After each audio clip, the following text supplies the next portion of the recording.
Oui, depuis le lancement de la campagne présidentielle de 2016, Déby avait annoncé la couleur.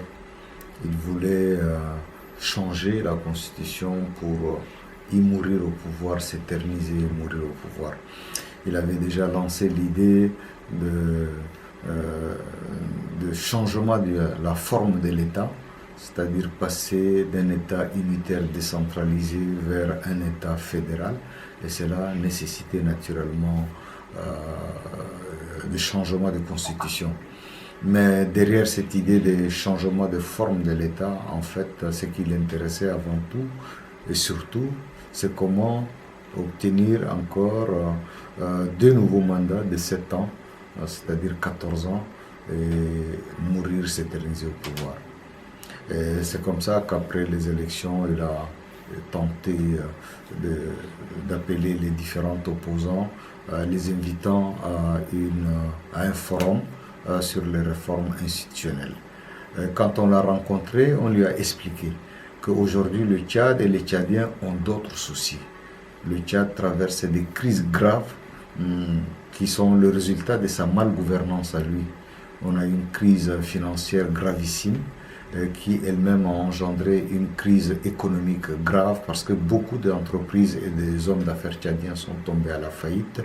Et ces crises économiques et sociales elles-mêmes, elles ont induit une crise sociale.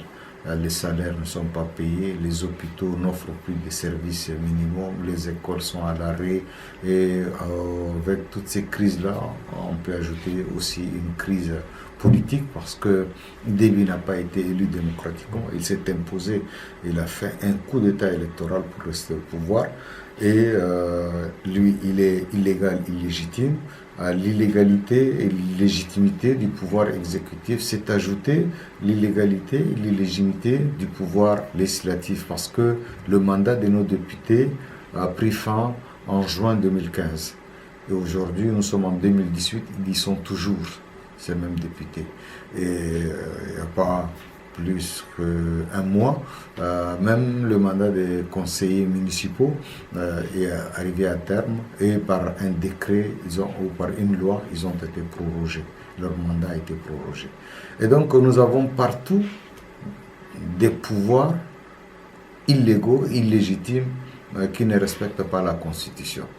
Et on lui a dit, Monsieur le Président, l'urgence, c'est de régler toutes ces crises gravissimes qui impactent négativement sur la vie de la population. Les réformes institutionnelles, ce n'est pas l'urgence du moment. Il n'a pas voulu écouter et nous avons dit à M. Déby que nous ne participerons pas à un tel forum dont l'objectif caché est tout simplement de prolonger votre mandat pour que vous y mouriez au pouvoir. On ne jouera pas ce jeu-là et naturellement nous avons refusé de participer au forum. Il a invité donc ses amis qui se sont retrouvés en une forme de congrès du MPS. Le MPS c'est le parti de Déby avec leurs sympathisants et ils sont allés au-delà du rêve de Déby. Non seulement ils ont donné 12 mandats supplémentaires à Déby, c'est-à-dire 2 fois 6, et ils ont supprimer toutes les institutions pour laisser Déby seul à la barre. C'est-à-dire qu'ils en ont fait un monarque absolu, à qui on a, entre les mains de qui ils ont donné tous les pouvoirs. Il n'y aura pas de Premier ministre. Déby sera donc président de la République, chef de l'État, chef du gouvernement, chef suprême des armées, président du Conseil supérieur de la magistrature, général des corps d'armée, patron de l'ANS. L'ANS, c'est l'Agence nationale de sécurité, c'est-à-dire la police politique qui traque tout le monde, tout ce qui s'oppose à Déby, les embastille, les fait disparaître. Il en est le chef, le seul chef, voyez-vous. Il est aussi sultan de son bled, Amdiaras, ainsi de suite. Un seul individu. Nous avons par le passé le conseil de contrôle financier, de contrôle des ressources pétrolières. Même cette institution a été supprimée. Donc en fait, il deviendra le chancelier de l'échiquier, comme disent les Anglais, c'est-à-dire même les ressources financières seront entre ses mains. Tout le monde sait que Déby c'est un grand mauvais gestionnaire. C'est lui qui a conduit à la banqueroute avec toutes les ressources financières issues de l'exploitation du pétrole. Aujourd'hui, le Tchad n'est pas capable d'assumer ses fonctions régaliennes, c'est-à-dire payer les services de santé, l'éducation, les salaires des personnels. Et donc, il a tout détruit, il a tout volé, il a tout, je ne sais pas, dilapidé, ces ressources-là. Et c'est entre ses mains-là, cet individu, qu'on veut mettre tous les pouvoirs entre ses mains. Mais c'est bonjour la catastrophe pour le Tchad. Et voilà, donc au début, donc il a réuni ses amis dans un gros cirque où tous ses rêves, au-delà de ses rêves, ils sont allés et ils lui ont donné tous les pouvoirs.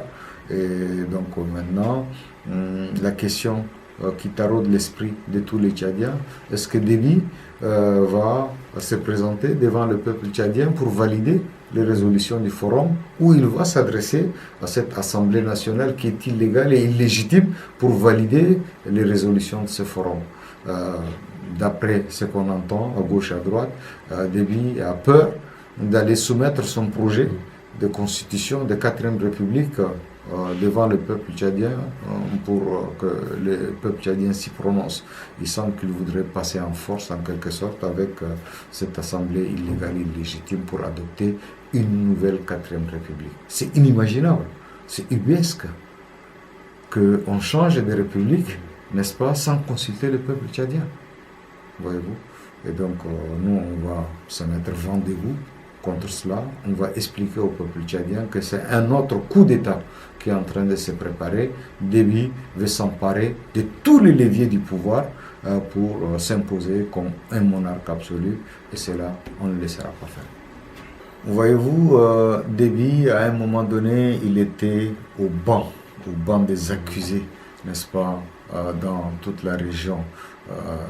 Lui, c'est un dictateur, il a éliminé beaucoup d'opposants, je pense notamment à Ibn Omar Saleh, notre secrétaire général, porté disparu depuis février 2008. Et donc il était dans ses petites bottes quand les histoires du Mali, la crise malienne s'est déclenchée. Et les militaires français ont conseillé vivement au président Hollande d'aller demander, n'est-ce pas, à Déby d'accompagner les militaires français sur le terrain des opérations au Mali. Et c'était pour lui du pain béni. Quelqu'un qui a été rejeté, ostracisé par tout le monde, que la France vienne lui demander d'aller l'accompagner sur un champ de bataille. Il n'a pas hésiter un seul instant pour sauter sur cette occasion-là et aller, donc, utilisant toutes les ressources, ses propres ressources, projeter, n'est-ce pas, les militaires tchadiens à des milliers de kilomètres jusqu'au Mali. Avec le Mali, le Tchad n'a pas de frontières.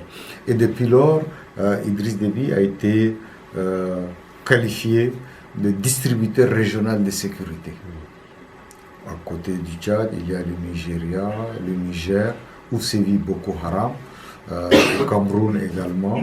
Et donc Déby est appelé à la rescousse à gauche, à droite, pour aller envoyer les militaires tchadiens pour aller défendre ces pays-là et se présenter comme le sauveur régional. Mais Déby, il est à la fois pyromane et pompier. Parce que si vous prenez la RCA, la crise grave qui est en RCA et dans tous les rapports produits par les grandes agences du système des Nations Unies, derrière cette crise-là, il y a le Tchad, il y a l'armée tchadienne qui a été envoyée par Déby. Elle a déstabilisé d'abord et renversé, n'est-ce pas, le président Patassé, qui est démocratiquement élu pour mettre au pouvoir M. Bozizé, et comme Bozizé prenait de l'indépendance, du nationalisme, il pensait à son pays, au développement de son pays. Cela a été considéré par Déby comme une outrecuidance, et il a décidé tout simplement de renverser M. Bozizé avec la Séléka qui est venue et qui a semé le désordre absolu en RCA. Aujourd'hui, la RCA peine, n'est-ce pas, à se relever, et c'est à cause un peu de la politique que Déby a menée dans ces pays-là. Voyez-vous. Et donc Déby, c'est un danger, pas simplement pour les Tchadiens, mais pour toute la sous-région. Il vous souviendra qu'il n'y a pas, en décembre, la Guinée équatoriale a suspecté le gouvernement tchadien d'avoir recruté des mercenaires pour aller renverser le président de la Guinée, qui est lui aussi sclérosé au pouvoir depuis, je ne sais pas, plus de 30 ans au pouvoir. Voyez-vous, l'Afrique centrale, de façon globale, pose des problèmes réels de démocratie. Si vous prenez la moyenne des chefs d'État de l'Afrique centrale, ils ont en moyenne plus de 30 ans au pouvoir. C'est quelque chose de grave. Vous prenez les autres régions, l'Afrique de l'Ouest, l'Afrique de l'Est, on voit des frémissements, on voit une avancée réelle démocratique. Il y a d'alternance. Mais un pays comme le Tchad n'a jamais connu d'alternance. Depuis le début de ses indépendances en 1960, il y a un pouvoir, chasse l'autre par la voie des armes et il s'installe pour y mourir au pouvoir en attendant qu'un autre le remplace. On a dit, ça suffit. Il faut que le Tchad devienne un pays démocratique comme les autres États, qu'on organise des élections libres, démocratiques et transparentes et qu'il y ait au Tchad, comme dans les autres pays, une transition démocratique. Nous battons pour cela. Début n'en veut pas, mais qu'à cela ne tienne, nous, on livrera la bataille.